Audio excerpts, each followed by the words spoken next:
உண்மையாகவும் நேர்மையாகவும் இருக்க வேண்டும். நடக்க இருப்பதை தடுக்க முடியாது. எனவே எதையும் எதிர்கொள்ள தயாராகிவிட வேண்டும்.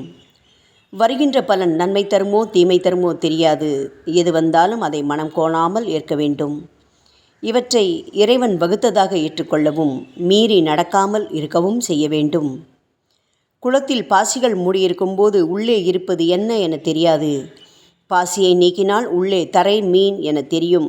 இப்படியே உள்ளத்தை சுத்தமாக்கினால் அங்கு இறைவனை பார்க்கலாம். சிறியவர்களின் குறைகளை சிறியதாக கூட எடுத்துக்கொள்ளாதவர்களே பெரியவர்கள். ஆனால் சில சமயம் கொள்கை என வரும்போது அவர்கள் யாரையும் விட்டு வைப்பதில்லை.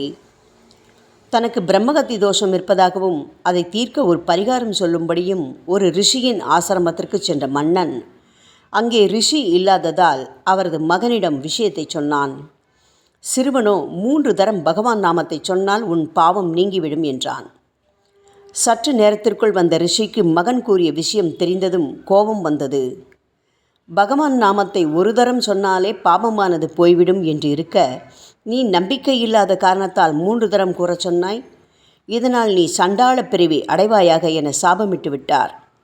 அவ்வாறு பிறப்பெடுத்த ரிஷி மகன்தான் குகன். ராமனுக்கு தோணி ஓட்டி அவரது அன்புக்கு பாத்திரமானான். ஓம் சாய்ராம்.